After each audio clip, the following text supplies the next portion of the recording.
प्रिय विद्यार्थी, last class में अपन ने आउटलाइन के फॉर्मूले पढ़ लिए थे और उस पर आधारित अपन ने कुछ क्वेश्चन भी कर लिए थे।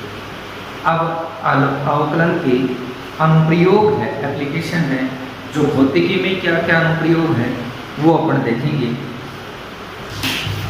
विस्थापन समय अनुप्रयोग, विस्थापन तथा समय,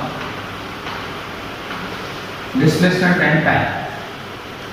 यदि विस्थापन है वो समय का फलन है, विस्थापन है वो समय का फलन है, तो विस्थापन का समय के सापेक्ष प्रथम अवकलन गुणांक dx/dt, विस्थापन का समय के सापेक्ष प्रथम अवकलन गुणांक तात्क्षणिक वेग को प्रदर्शित करता है।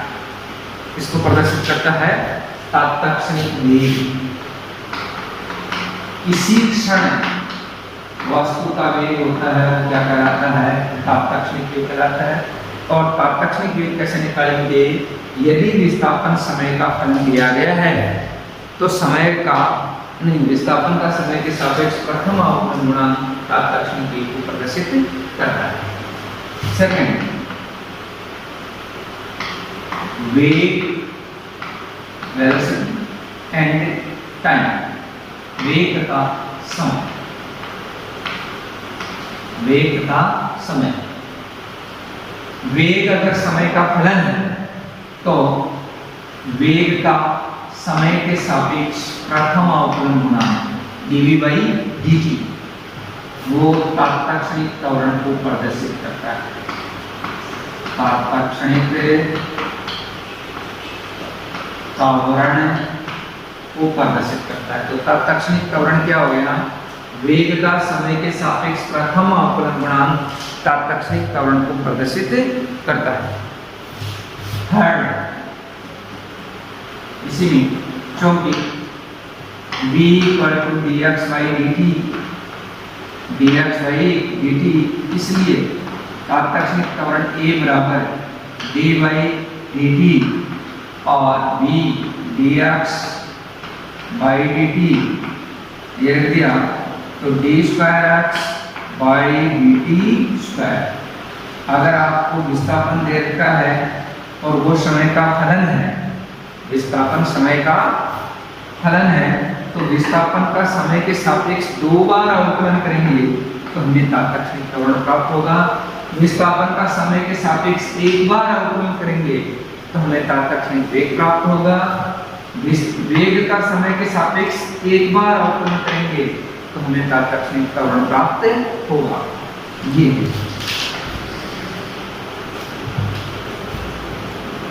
कार्य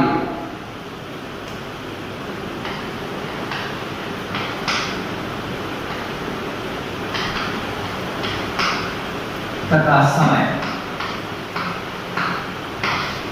कार्य समय का फलन है तो शक्ति, तात्क्षणिक शक्ति,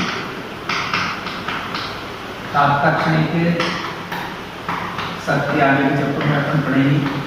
तात्क्षणिक शक्ति P, कार्य समय का फलन दिया गया है तो कार्य का समय के सापेक्ष प्रथम अवकलन गुणांक तात्क्षणिक शक्ति को प्रदर्शित करता है। इसको प्रदर्शित करता है, तात्क्षणिक शक्ति को प्रदर्शित करता है। कार्य का समय के सापेक्ष प्रथम अवकलन गुणांक तात्क्षणिक शक्ति को प्रदर्शित करता है। ओके, अब इन पर आधारित कुछ क्वेश्चन अपन करेंगे।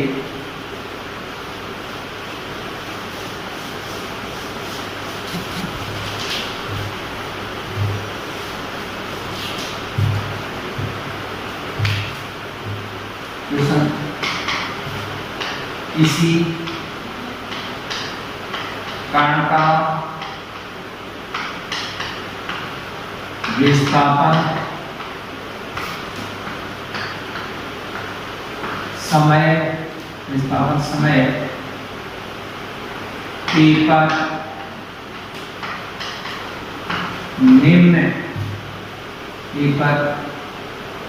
निम्न प्रकार निर्भर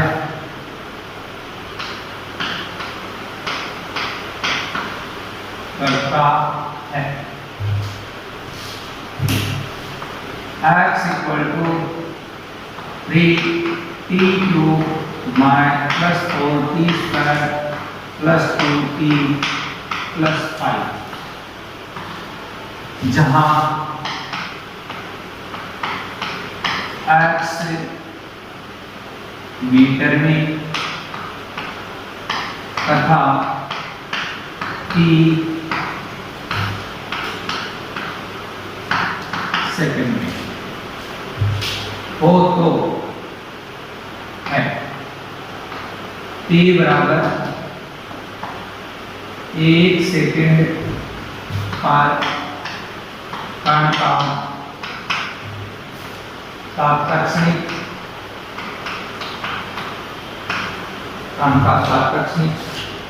वेग तथा तात्कालिक आवरण ज्ञात कीजिए।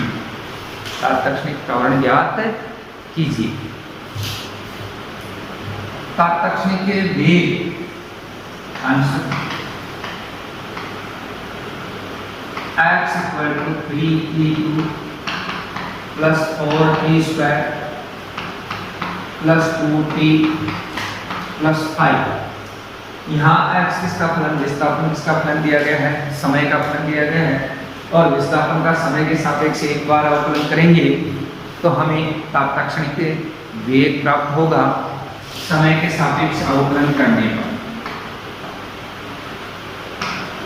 समय के सापेक्ष अवकलन करने पर, समय के सापेक्ष अवकलन करेंगे तो dx by dt equal to d by dt 3t³ plus 4t² plus 2t plus 5। dx by dt अभी भी पढ़ने फॉर्मूला पढ़ा v तात्कालिक वेग, तात्कालिक वेग। इसको आप अलग अलग कर सकते हैं क्योंकि योग तथा व्युत्पन्न पर अवकलन बंटित हो जाता है। 3t³ d by dt 4t² plus d by dt और 3 भी अपन बाहर निकाल सकते हैं, यहाँ पर 4 बाहर निकाल सकते हैं। फिर यहाँ को d by dt t plus d by dt v equal to 3 का तो 3 t2, यहाँ t की पावर कितनी है, 3 है, तो 3 t की घात 3 माइनस 1 4, यहाँ t की घात 2 है तो 2 t की घात 2 माइनस 1 प्लस 2 इंटू t की पावर 1 है 1 t की पावर 1 माइनस 1, कांस्टेंट का ऑप्शन 0 हो गया है। v इक्वल टू 9 t² आ गया, 4 गुना 8 t आ गया, यहाँ t की पावर 0 हो गई। प्रत्येक शून्य घात वाली राशि का मान 1 होता है, इसलिए ये मान आ गया 2 गुना 1 2। अब कितने सेकंड पर निकालना था अपने को, t बराबर 1 सेकंड पर, t बराबर 1 सेकंड पर तात्कालिक वेग v बराबर 9 t² 1 प्लस 8 इंटू 1 प्लस 2 और v equal to 9 plus 8 plus 2 equal to 90 metre पर सेकंड। ये जब t इक्वल टू 1 सेकंड पर क्या आ गया, आपका तात्कालिक वेग आ गया 19 मीटर प्रति सेकंड।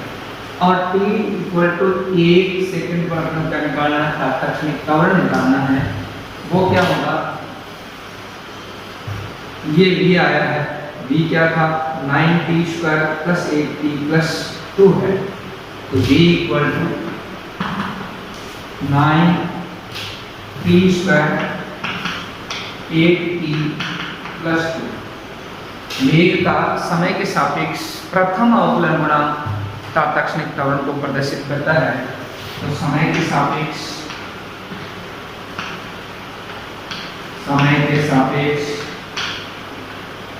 अवकलन करने पर तात्कालिक त्वरण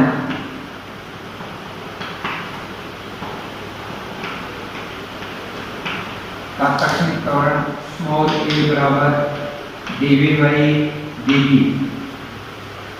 बराबर d by dt 9t square plus 8t plus 2 और a इक्वल टू, इसको बंटन नियम का पालन हो जाएगा, बंटित हो जाता है, तो 9d by dt t square plus 8d by dt into t plus d by dt 2 d by dt 2। यह है तात्कालिक त्वरण a 9 इंटू 2 t की power 2 minus 1 plus 8 into 8 e की पावर 1 माइनस 1 और 2 कांस्टेंट है, कांस्टेंट का अवकलन नियतांक का अवकलन शून्य होता है, और नियतांक का अवकलन शून्य हो गया तो a इक्वल टू क्या आ गया 18t प्लस ये 1 हो गया, प्रत्येक से घात हो गया, इसी तरह 1 हो गया, तो 18t प्लस 8। अब अपने को 1 सेकंड पर क्या निकालना है, तात्कालिक त्वरण निकालना है।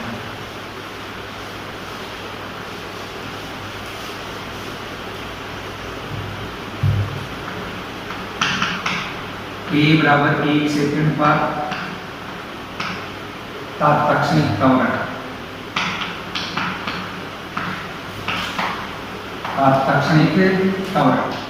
a बराबर 1 सेकंड पर तात्कालिक त्वरण क्या हो गया, a इक्वल टू क्या आ गया 18 इंटू 1 प्लस 8 और ये आ गया 26 मीटर पर सेकंड स्क्वायर, 26 मीटर पर सेकंड स्क्वायर।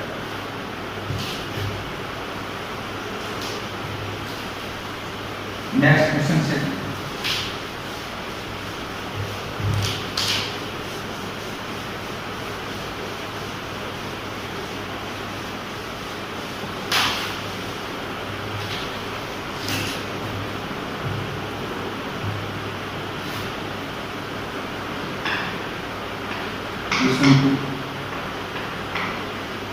किसी मशीन द्वारा किया गया कार्य समय पर निम्न प्रकार निर्भर करता है, निम्न प्रकार निर्भर करता है। x w equal to 3t square minus 2t plus 6, जहां w कार्य जूल में तथा समय t सेकंड में हो तो t बराबर 2 सेकंड पर तात्क्षणिक शक्ति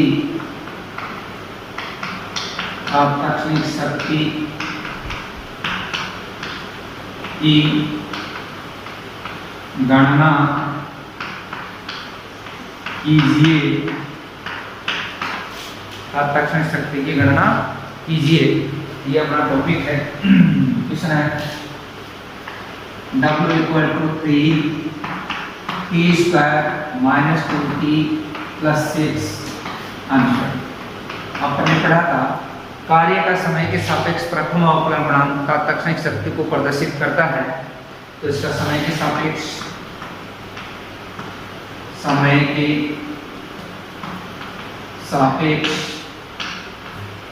अवकलन करने पर, समय के सापेक्ष अवकलन करने पर dw by dt equal to d by dt 3t square minus 2t plus 6 हो गया। dw by dt equal to क्या हो गया, p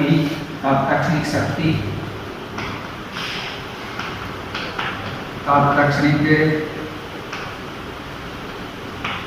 शक्ति इंस्टेंटेनियस पावर p, यहाँ पर अवकलन योग तथा व्यकलन प्रबंधित हो जाता है 3 d by dt t square minus 2 d by dt t plus d by dt 6 और p equal to 3 into 2 into p की power 2 minus 1 minus 2 into 1 p की पावर 1 माइनस 1 प्लस 6 कोस्टेंट कट अवकलन 0 हो गया। p equal to 6p minus 2 t की power 0 की value 1 हो गई, 6t minus 2 t equal to कितने सेकंड पर, t इक्वल टू 2 सेकंड पर। तो p equal to 6 into 2 minus 2 p equal to 6 into 12 minus 2 10 watt. शक्ति का मतलब क्या होता है, वाट होता है। अब मैक्सिमा एंड मिनिमा, अधिकतम तथा न्यूनतम।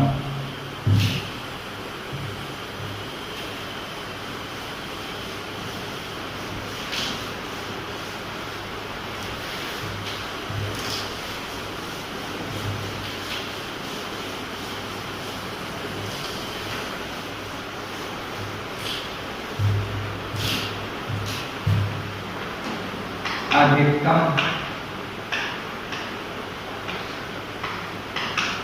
तथा न्यूनतम, मैक्सिमा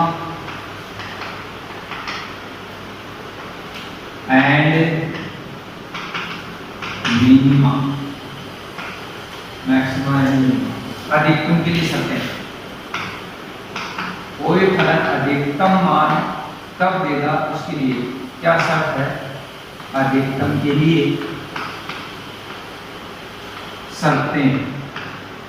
कंडीशन फॉर मैक्सिमा, अधिकतम के लिए क्या शर्त है, फर्स्ट डिफरेंशियल कोएफिशिएंट प्रथम अवकलन गुणांक d by dx fx equal to किसके बराबर करेंगे, 0। इससे आपको x की एक वैल्यू प्राप्त हो जाएगी। और फर्स्ट कंडीशन है। सेकंड कंडीशन क्या है, d square by dx square द्वितीय अवकलन गुणांक है फलन का, वो क्या आना चाहिए, नेगेटिव आना चाहिए। अगर फलन का द्वितीय अवकलन गुणांक ऋणात्मक आता है तो फलन अधिकतम मान देगा, और यहाँ से प्रथम अवकलन गुणांक का मान 0 के बराबर को करेंगे तो उससे x का एक मान आ जाएगा, उस पर वो फलन अधिकतम मान देगा। न्यूनतम के लिए शर्तें, न्यूनतम के लिए शर्तें। कंडीशन फॉर मिनिमा, न्यूनतम के लिए शर्तें। पहला, d by d x f x equal to 0। First differential coefficient है वो किसके इक्वल पुट करना, आपको 0 के इक्वल पुट करना है और उससे x की वैल्यू आ जाएगी। लेकिन न्यूनतम कब देगा, द्वितीय अवकलन गुणांक फलन का उसका मान किसमें आना चाहिए, माइनस की जगह क्या होना चाहिए, प्लस पॉजिटिव आना चाहिए। अगर फलन का द्वितीय अवकलन गुणांक धनात्मक आता है तो फलन कौन सा मान देगा, न्यूनतम मान देगा और इससे fx की वैल्यू किसके बराबर पुट करेंगे, 0, उससे x की एक वैल्यू आ जाएगी, उस x की वैल्यू दी गई जो प्राप्त होगी उस पर फलन अधिकतम मान देगा। ओके।